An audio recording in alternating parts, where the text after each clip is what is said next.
कांग्रेस कुमार सिंह जी और इस सभा में उपस्थित हमारे बिहार कोयला कामगार यूनियन के केंद्रीय कार्यकारिणी अध्यक्ष सुंदरलाल महतो जी, उपस्थित केंद्रीय कमेटी के उपाध्यक्ष सुरेश प्रसाद गुप्ता जी, हमारे केंद्रीय कमेटी के सचिव योगेंद्र महतो जी और दलित शोषण मुक्ति मंच के राष्ट्रीय नेता कांग्रेस शिवालक पासवान जी, भारतीय कम्युनिस्ट पार्टी मार्क्सवादी झरिया लोकल कमेटी के सचिव हमारे भगवान दास जी और बिहार कोयला कामगार यूनियन एरिया 10 के हमारे साथी धर्मेंद्र राय जी, पशुपति नाथ देव जी, सुरेंद्र पासवान जी, कुंदन पासवान जी और उपस्थित तमाम लड़ाकू साथी 2 नंबर 6 नंबर साइडी के।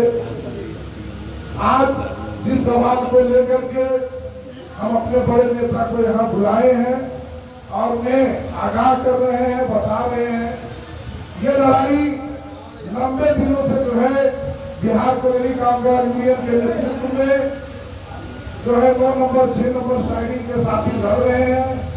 पिछले दिनों यही योजना एरिया 10 के समक्ष 17 दिनों का धरना पीएफ के सवाल पर जो है इन लोगों ने दिया और उस धरना के माध्यम से संयुक्त मोर्चा के तमाम नेता एसडीओ को भी उसमें शामिल किया।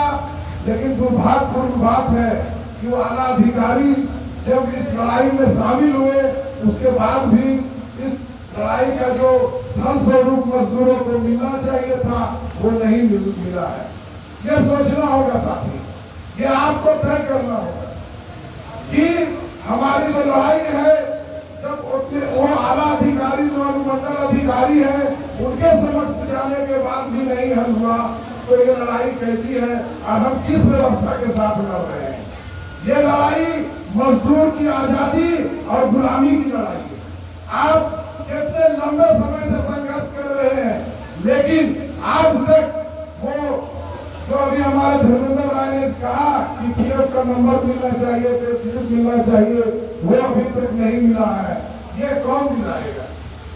ये जो कानूनी अधिकार जो हमारा है, ये अधिकार की लड़ाई है, खैरात की लड़ाई नहीं है। ये आपको समझना होगा। आपको जब आंदोलन करते हैं तो उस साजिशों में भी आपको राजनीति करना होगा कि हमारी जो आंदोलन है वो एकता बंध के साथ है कि नहीं है। आप नीचे से यहाँ तक आए हैं। आप एक समय डीवाईफाई के साथ थे, आप डीवाईफाई का आंदोलन करके रोजगार और आज रोजगार में जेल नियम के माध्यम से अपना अधिकार के लिए लड़ रहे हैं। ये आपको तय करना होगा कि हमारी लड़ाई कैसी होनी चाहिए। आपका लड़ाई आर पार की लड़ाई होना चाहिए। आज आपके क्षेत्र में नहीं, पूरा देश के अंदर में ये हालात पैदा हो गया है। जब सुप्रीम कोर्ट के जज गगोई को, बिहार गगोई को मानसिकता रखने वाले लोग जूता मार सकता है तो आप कहाँ हैं? कानून पर सवाल उठ रहा है।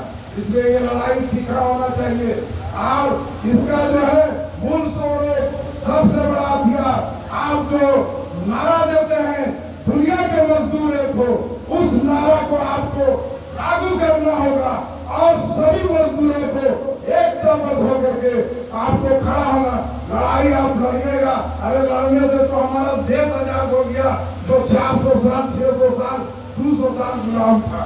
लड़ने से आजादी मिला हमको, तो हम लड़ेंगे और हमें पूरा और पूर्ण विश्वास है कि हमारा जो मांग है, अगर हम आर पार की लड़ाई में उतर जाएंगे, ठेकेदार से और प्रबंधन से समझौता नहीं करेंगे तो उसको मजबूरी है आपका हक पूरा देने का।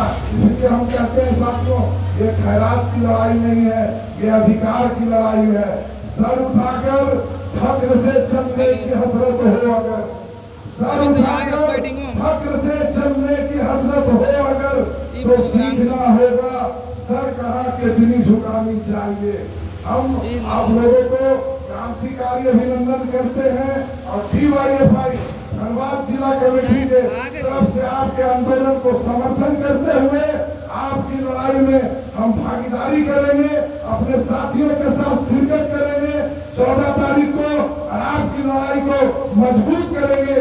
साथियों, हमारे बीच में हमारे जो नेतागण आए हैं, हम उनसे अपील करेंगे कि ये जो लड़ाई सिर्फ 2 नंबर 6 नंबर साइडिंग के ठेका मजदूरों का नहीं है, ये लड़ाई वो आउटसोर्सिंग में खटने वाले मजदूरों का भी लड़ाई है। उनके सवालों को भी आपको उठाना होगा और चिन्हित करना होगा। वो गुलाम की तरह खट रहे हैं, 8,000 और 7,000 के तनख्वाह में खट रहे हैं। आज भी वो 12 घंटे ड्यूटी कर रहे हैं, कोई मेडिकल सुविधा नहीं, आज तक उसको अभी बोनस नहीं मिला। ये हालात है, उसकी भी लड़ाई आपको लड़ना होगा। DY5 आंदोलन किया, रोजगार दिया उसको, उसने रोजगार दिलाया। आप ये लड़ाई ट्रेड यूनियन की है कि उसको अधिकार दिलाए। बस मैं यही बात कर करके अपनी बात को समाप्त करता हूँ और हम DY5 जिला कमेटी की ओर से फिर आपको हम क्रांतिकारी अभिनंदन करते हुए अपनी बात को समाप्त करता हूँ। इंकलाब जिंदाबाद।